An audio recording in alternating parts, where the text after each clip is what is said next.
उसी संबंध में है हमने इब्रानियों की पुस्तक जो पढ़े हैं। तो हम जानते हैं इब्रानियों का पुस्तक का एक दूसरा नाम याद होंगे आपको ना, कुछ दिन पहले मैंने बोला था ഇബ്രായ ലേഖനത്തിന് പറയപ്പെടുന്ന മറ്റൊരു പേര് ഓർമ്മ കാണും ഒരു പക്ഷേ, फिफ्थ गॉस्पल बुक, पांचवा सुसमाचार का पुस्तक, क्योंकि यीशु मसीह के बारे में इब्रानियों की पुस्तक में बहुत आयत से बताया है, बहुत आयत से। और इस पुस्तक का मुख्य विषय भी आपको याद होंगे, सुप्रीमसी ऑफ क्राइस्ट, प्रभु यीशु मसीह की अनुपमता या सर्वश्रेष्ठता, सर्वश्रेष्ठता। आज भी मैं दोहराता हूं, पहला अध्याय में प्रेरित बताता है कि प्रभु यीशु मसीह भविष्यद्वक्ताओं से और हमारी पुरखों से बढ़कर है और स्वर्गदूतों से भी ऊंचा है, श्रेष्ठ है।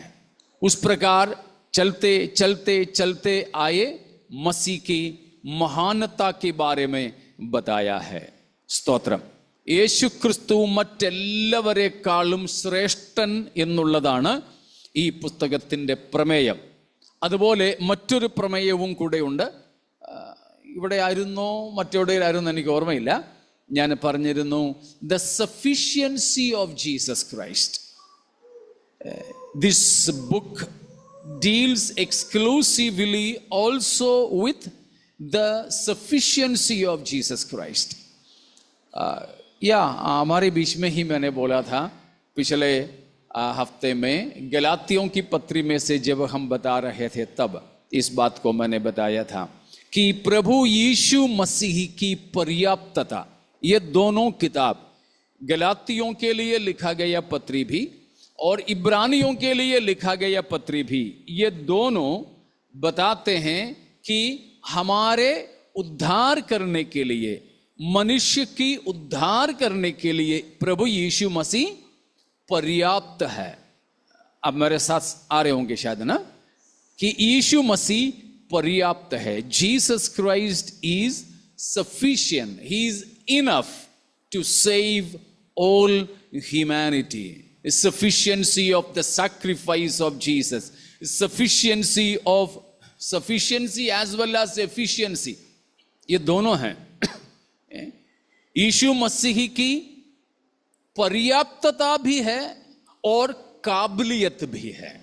प्रभु यीशु मसीह पर्याप्त भी है और काबिल भी है.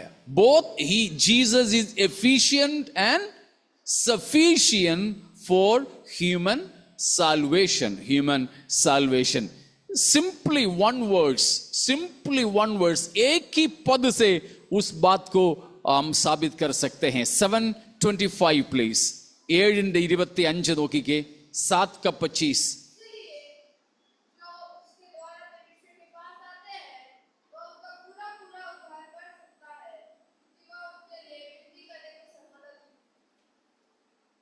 अगले हफ्ता के लिए मेमोरी वर्ड्स हो गया, ठीक है, ठीक है ना. अगले हफ्ता के लिए बच्चों के मेमोरी वर्ड्स, बड़े लोग भी मेमोराइज करें तो कोई दिक्कत नहीं है, ठीक है. हाँ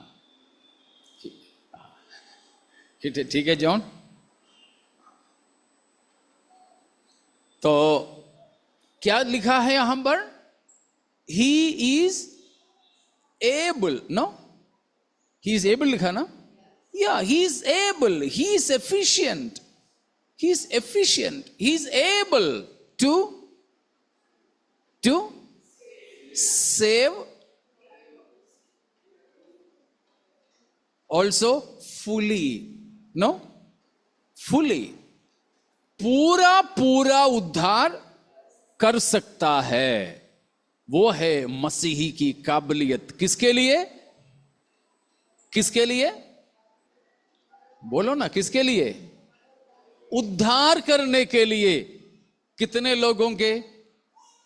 जो भी लोग मसीह के पास आ जाएं, जितने भी लोग, जितने भी, मतलब सबका वह उद्धार कर सकता है सबका। सो ये दो बात इब्रानियों की पत्री में भी, गलातियों की पत्री में भी प्रेरित लोग जो भी है, इन दोनों का लेखक, उन्होंने जोर दे करके कहा है യേശു ക്രിസ്തു ഏതു മനുഷ്യനെയും പൂർണ്ണമായും രക്ഷിക്കുവാൻ പര്യാപ്തനാണ്, അതിന് യേശു കഴിവുള്ളവനുമാണ്. ഇത് രണ്ടും ഊന്നിപ്പറയുന്നു. इसीलिए अब हमें उद्धार के लिए कहीं जाने की जरूरत नहीं है. यीशु ही काफी है, यीशु ही काफी है. Praise God. हम लोग गाना तो गाते हैं, तू ही काफी है, तू ही काफी है करके. यीशु मसीह ही काफी है. किस लिए, किस बात के लिए? गाना गाने के लिए? Praise God. उद्धार करने के लिए. वो भी कितना? पूरा पूरा. क्यों? क्या कारण है? क्यों सुरजीत ब्रदर? उसी वचन में लिखा है क्योंकि हाँ, वो सर्वदा जीवित है. कहां जीवित है रोहन?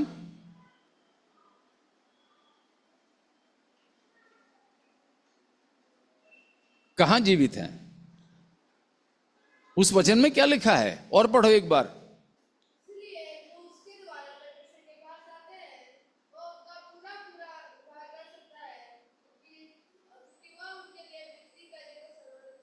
सर्वदा जीवित है. आपने पढ़ा था 8वां अध्याय में से. कहां जीवित है? या उसमें क्या लिखा है? लड़खड़ा रहा था. महामहिम के, प्रेज गॉड, परमेश्वर की दाई ओर, the right hand of the glory. महामहिम के दाई ओर. परमेश्वर के लिए बताया है महामहिम. परमेश्वर के लिए बताया है. तो परमेश्वर के दाएं ओर यीशु मसीह सदा जीवित है. इसीलिए वो, या इसीलिए यीशु के द्वारा परमेश्वर के पास आने वाले हर किसी की वह पूरा पूरा उद्धार कर सकता है. पूरा पूरा का मतलब, पूरा पूरा का मतलब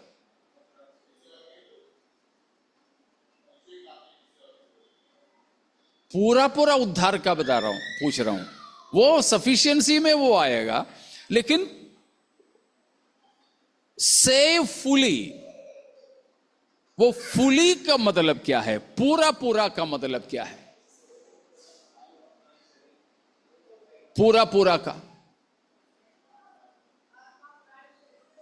हां, आत्मा, प्राण और शरीर. आत्मा, प्राण और शरीर हमारे संपूर्ण व्यक्तित्व का, एक व्यक्ति में जो कुछ भी है उन सब का उद्धार कर सकता है. हमने पढ़े थे सैंक्टिफिकेशन, पवित्रीकरण के बारे में सीखते समय. आपको शायद याद होंगे कहां से हमने वो शुरू किए थे.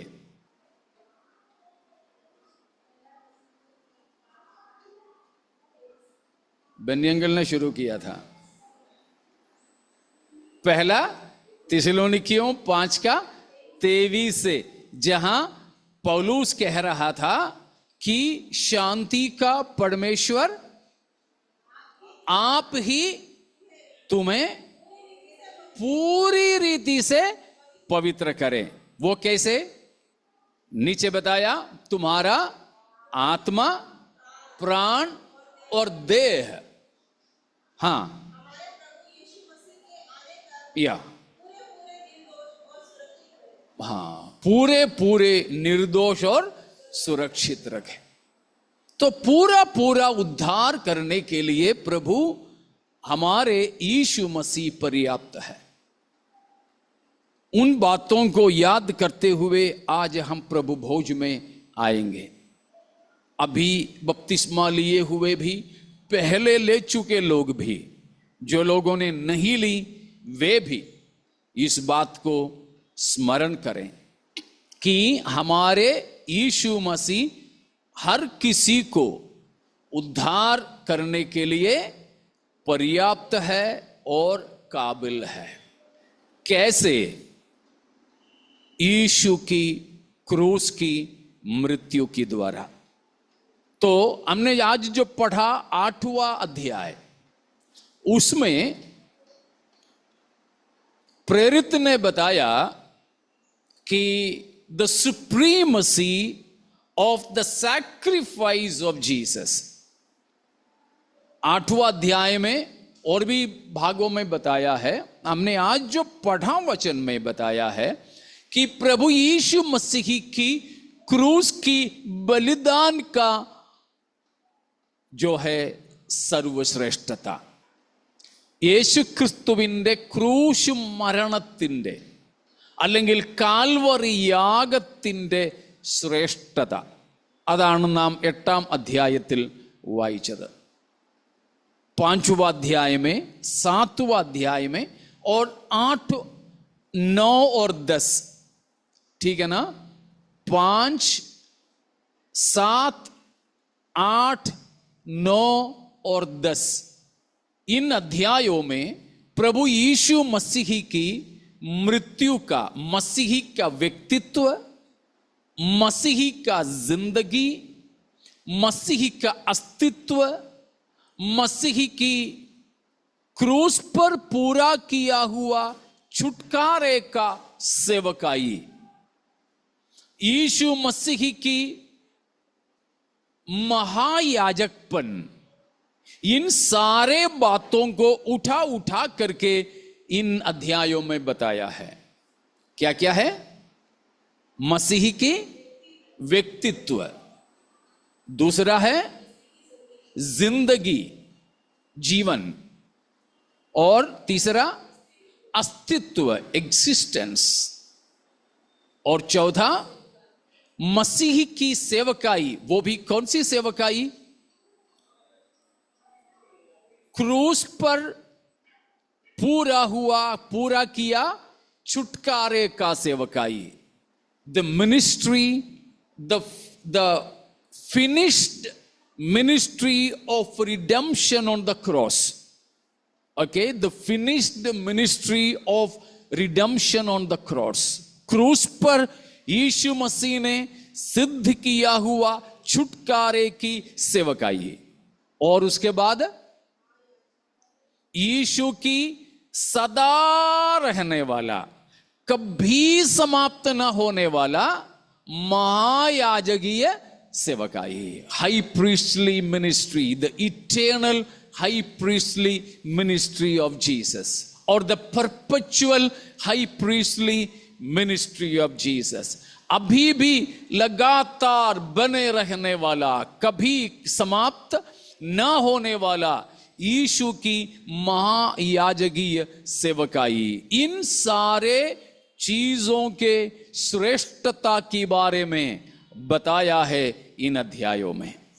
एक एक करके देखने के लिए फिलहाल हम समय नहीं निकालेंगे। प्रभु भोज में हम प्रवेश कर रहे हैं, तब जरूर हम यीशु की क्रूस की बलिदान को याद करें। हमने आज पढ़े उस 8वीं अध्याय में, हम लोग कई बार पढ़ते हैं, एक विशेष शब्द को देखते हैं, वो है उत्तम। उत्तम, उत्तम ना, एक बेटर करके हम वहां पर पाते हैं। उसका 6वां पद,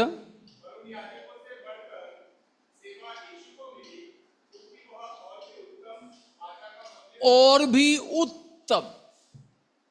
ये जो इब्रानियों की पत्री का एक दोहराने वाला शब्द है, बेटर बेटर करके, उत्तम उत्तम, और विशेष विशेषतयेरिया എന്ന് നാം എബ്രായ ലേഖനത്തിൽ ആവർത്തിച്ച് കാണുന്നുണ്ട്. കാരണം നമ്മുടെ കർത്താവായ യേശു ക്രിസ്തു, സ്തോത്രം, തൻ്റെ ജനനം കൊണ്ടും തൻ്റെ ജീവിതം കൊണ്ടും വ്യക്തിത്വം കൊണ്ടും ആസ്തികത കൊണ്ടും ക്രൂശിൽ നിവർത്തിച്ച പരമയാഗം കൊണ്ടും, സ്തോത്രം, ഇപ്പോഴും തുടരുന്ന മഹാപുരോഹിത ശുശ്രൂഷ കൊണ്ടും എല്ലാം മറ്റെല്ലാവരെക്കാളിലും ശ്രേഷ്ഠനായി വിളങ്ങുന്നു. സ്തോത്രം. सो इब्रानियों की पत्री ये पुस्तक पढ़ेंगे तो हम सर्वाधिक किसको देखते हैं?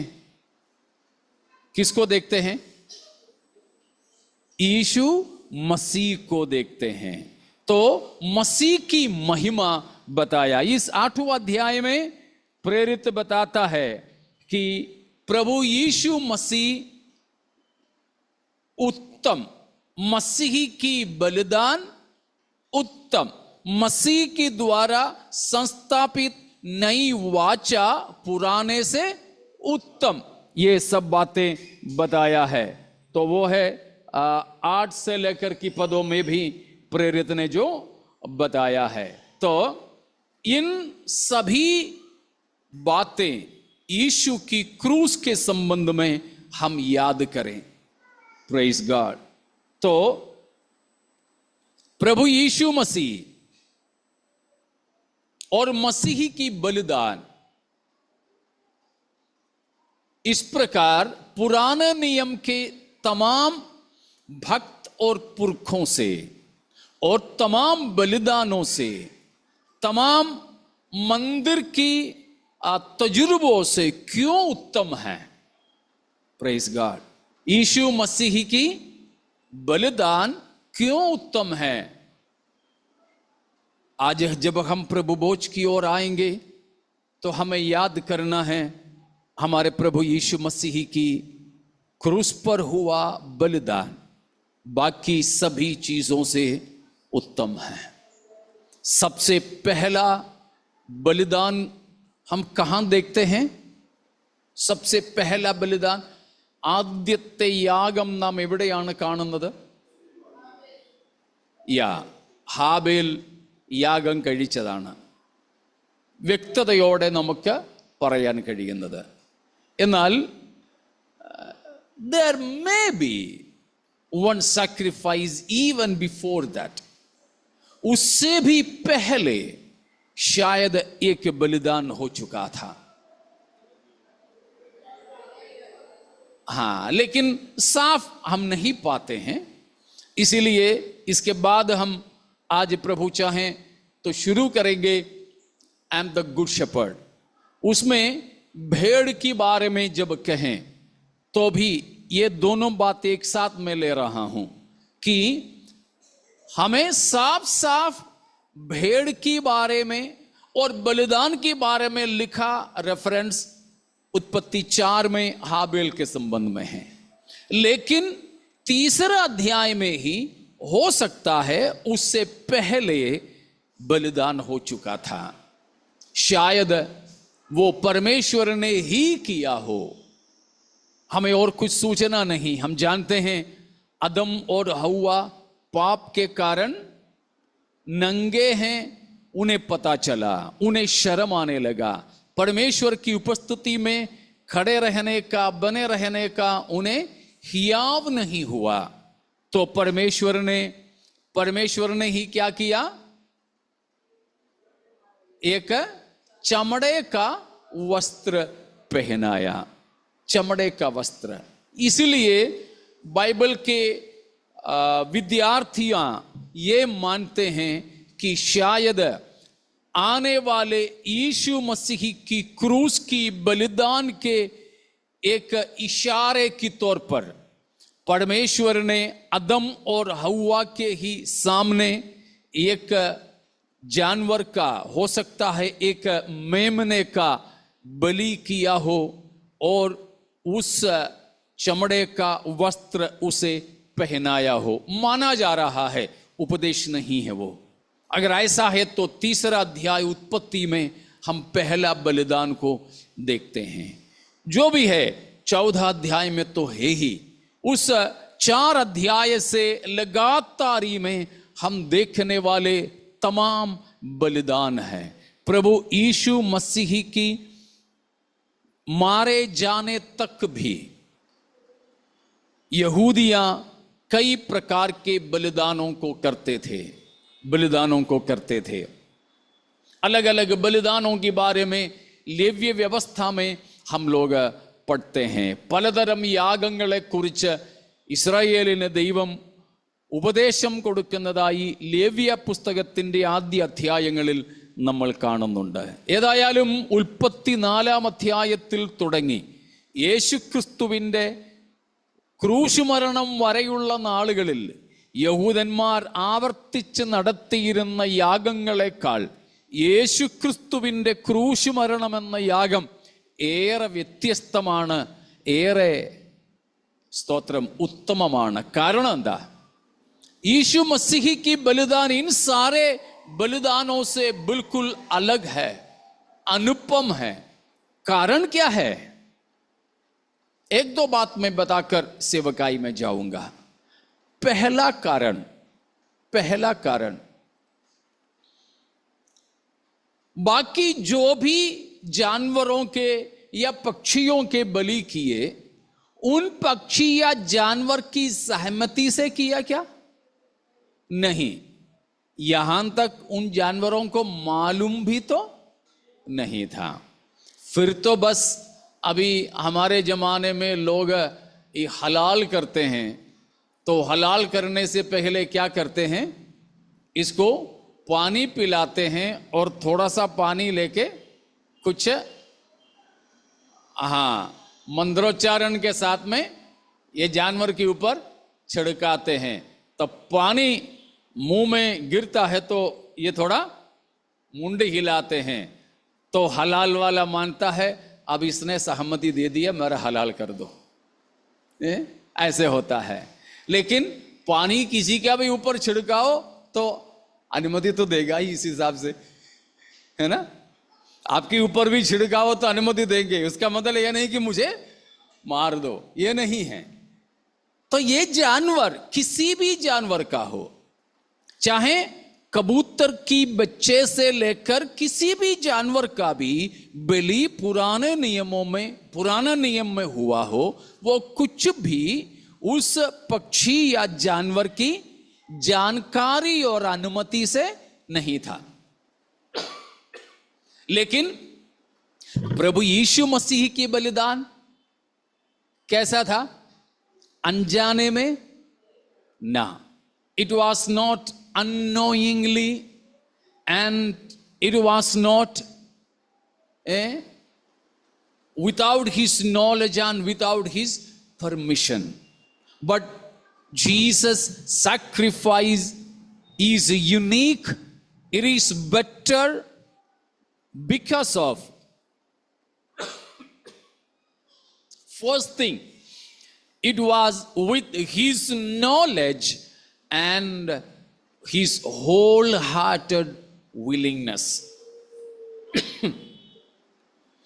प्रभु यीशु मसीह की बलिदान पुराने नियम की बलिदानों से भी श्रेष्ठ और बेटर होने का पहला कारण प्रभु यीशु मसीह की संपूर्ण जानकारी और इच्छा के अनुसार ही मसीह का बलिदान हुआ था. बाकी जानवरों को जैसे चढ़ाते थे वैसे नहीं था. यीशु मसीह स्वयं, यीशु मसीह ने अपने आप को हमारे लिए बलिदान होने को दिया है. पिछले दिनों में भी, बपतिस्मा के दिन में भी मैंने बताया हुआ एक बात है. पहला पत्रस 2:24 वचन याद है अंश को, सामुएल को?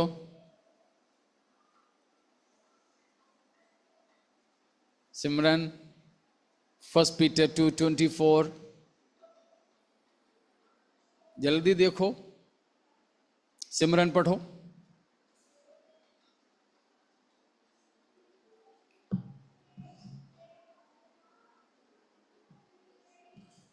2:24, 1 Peter 2:24.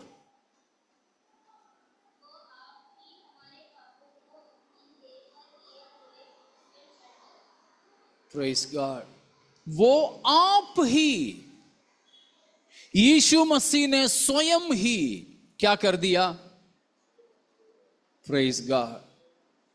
यीशु मसीह स्वयं हमारे पापों को अपना देह में लिया हुआ क्रूस पर चढ़ गया। उसका स्मरण में है ये रोटी और ये प्याला। यीशु मसीह कोई जोर जबरदस्ती से किया नहीं है, विलफुली ही offered himself up, he offered himself up. इफिसियों 5:25, ഇഫീസിയോൻ 5:25, എഫേസ്യർ 5:25 വാക്യം. या अपने आप को उसके लिए दे दिया, अपने आप को दे दिया। Praise God. तो प्रभु यीशु मसीह ने अपने आप को दे दिया। इब्रानियों ही 10:10 भी पढ़िएगा, इब्रानियों 10:10 भी।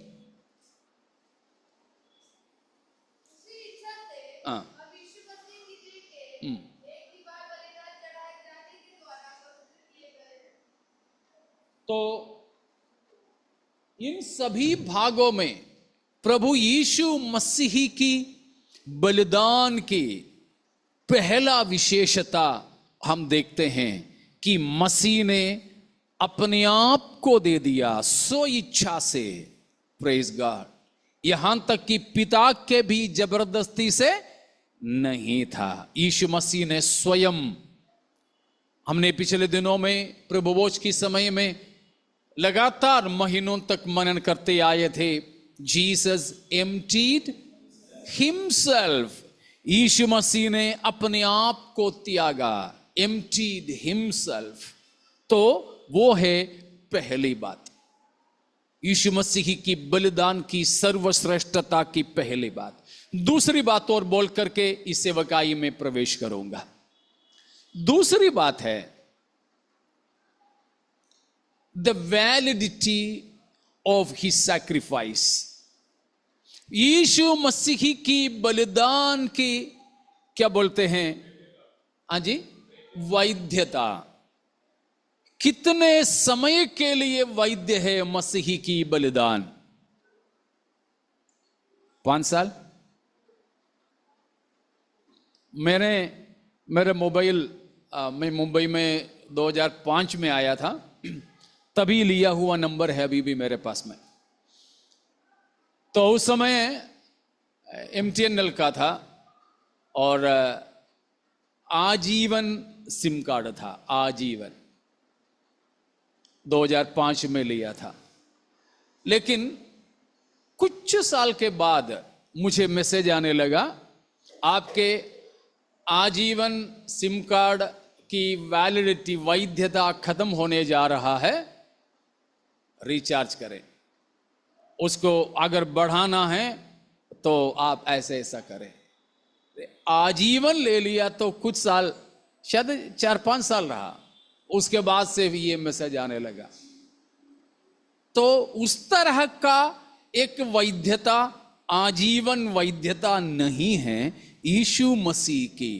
परंतु यीशु मसीह एक ही बार बलिदान हुआ, लेकिन सदा सर्वदा के लिए हमारे वास्ते पापों की क्षमा और उद्धार को हासिल किया है। Praise God. समझ में आ रहा ना? तो मैं उस सिलसिले में 3 बातों को बताता था, आप किसी को याद है?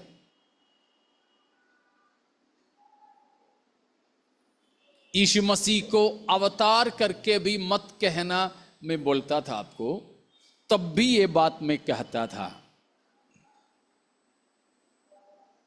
3 शब्दों को भूलना नहीं करके मैं बोलता था। ऑनलाइन में भी किसी को याद है तो बोल सकते हैं, नहीं तो आप मैसेज दे सकते हैं।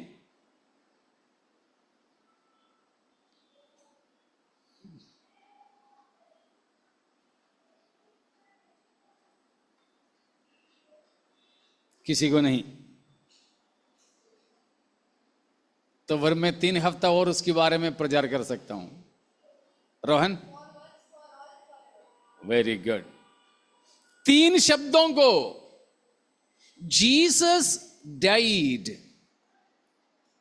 Only for once, for all, and he earned a redemption forever. Once, for all, forever. യേശുക്രിസ്തുവിന്റെ യാഗത്തിന്റെ വിശേഷത ആവർത്തിച്ച് ഞാൻ പറഞ്ഞിട്ടുണ്ട്. സ്തോത്രം. ഒരിക്കലായി യേശു യാഗമായി, എല്ലാവർക്കും വേണ്ടി. 3, എന്നേക്കുമുള്ള വീണ്ടെടുപ്പ് സാധിപ്പിച്ചു. Praise God. तो फिर और एक बार उस वचन को पढ़कर हम इसमें जाएंगे। अभी 10 का 10 में हम पढ़े थे, क्या पढ़े? इब्रानियों 10 का 10 में अभी हम पढ़े थे, एक ही बलिदान चढ़ाने के द्वारा पवित्र के, एक ही बार। 9 का 11, 12।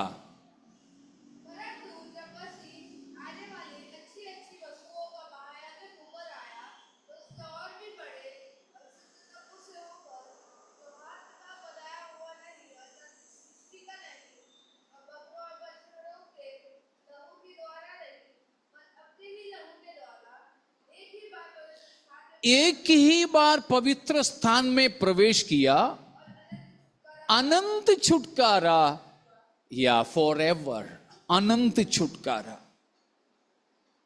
2 Corinthians 5:14, 14 and 15।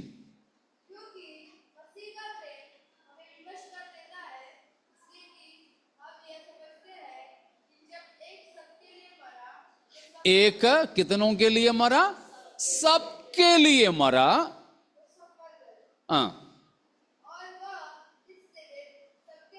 सबके लिए मरा। फिर से बताया तो फॉर ऑल। तो यीशु मसीह की बलिदान क्यों सर्वश्रेष्ठ होता है, उसका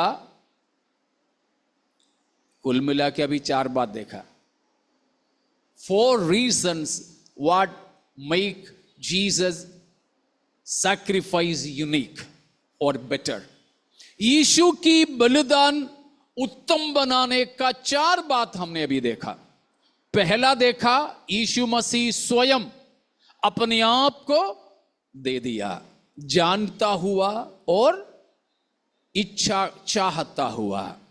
और दूसरा हमने देखा, यीशु मसीह की क्रूस की मृत्यु के द्वारा या कलवरी की बलिदान के द्वारा मिलने वाला पाप क्षमा की वैधता आजीवन है, हमेशा का छुटकारा है। तीसरी बात हमने देखा, प्रभु यीशु मसीह का बलिदान की श्रेष्ठता केवल एक ही बार मसीह ने अपने आप को चढ़ाया है। सालाना नहीं, हर साल करने की आवश्यकता नहीं, एक ही बार। और चौथा बात हमने देखा, यीशु मसीह जो मरा तो केवल एशिया के लोगों के लिए ही नहीं, भारत के लोगों के लिए ही नहीं, केवल यहूदियों के लिए ही नहीं, फिर सबके लिए, सबके लिए। आदम से लेकर आखिरी मनुष्य जो जनेगा मरेगा वह तक के सभी मनुष्यों के लिए। इस तरह ये 4 विशेषता और भी है, लेकिन आज हम इतने ही देखते हैं कि ये 4 विशेषता के साथ बलिदान हुआ, और कोई नहीं है। इसीलिए हम कहते हैं हर किसी मनुष्य को उद्धार देने के लिए केवल यीशु ही पर्याप्त है, केवल यीशु ही काबिल है। उस यीशु के द्वारा उद्धार पाने के लिए परमेश्वर ने हमें अनुग्रह दिया है। हालेलुया। इसीलिए हमारे उद्धार में, उद्धार की प्रक्रिया में कोई कमी नहीं छोड़ा है। उसको याद करते हुए यीशु की क्रूस पर मुआ शरीर और यीशु की क्रूस पर बहाया गया लहू की स्मरण में हम इस प्रभु भोज में भाग लेंगे। प्यारों, जो भी हम इस प्रभु भोज में भाग लेते हैं तो याद करना, ये यीशु मसीह की आगमन में चले जाने के जैसा एक अनुभव है। इसीलिए कौन ही इसमें भाग ले? केवल वे ही जो यीशु के साथ जा सके। अभी यीशु मसीह आए, अभी अंश बंद करो, अभी ध्यान दो, ये अभी पढ़ने का समय नहीं। कौन इसमें भाग ले सकता है? इसमें भाग लेते समय अभी अगर यीशु मसीह आए, मैं यीशु के साथ जा सकता हूं, सकती हूं, जिनको हिम्मत है पवित्र शास्त्र वचन के अनुसार, वे ही इसमें भाग ले। उसके लिए क्या जरूरी है? सबसे पहले पापों से मन फिराना, उद्धार पाना। दूसरा, यीशु को प्रभु जानकर अंगीकार करना। तीसरा, यीशु की क्रूस की मृत्यु गाड़े जाना, जी उठने पर विश्वास करके बपतिस्मा डूबकर पिता पुत्र पवित्र आत्मा के नाम से लिए हो।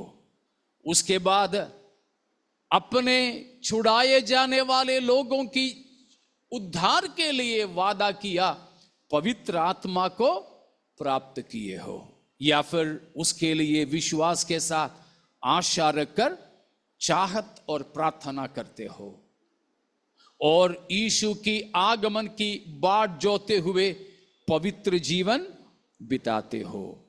स्वभाव में भी, व्यवहार में भी पवित्रता, रिश्तों में पवित्रता, लेन देन में पवित्रता, नियत में पवित्रता, बोलचाल में पवित्रता, इन सारे बातों में यीशु मसीह जैसा स्वभाव जिनका है, वे अगर पिछले दिनों में उस पवित्र जीवन में कहीं त्रुटियां आई, इस वक्त अपने प्रभु से मान लें, परमेश्वर मैं इन क्षेत्रों में आपसे दूर हुआ, क्षमा कीजिए, माफ कीजिए, मेरे पापों को क्षमा करे, आगे को मैं पाप में अपना जीवन नहीं बिताऊंगा, नहीं बिताऊंगी।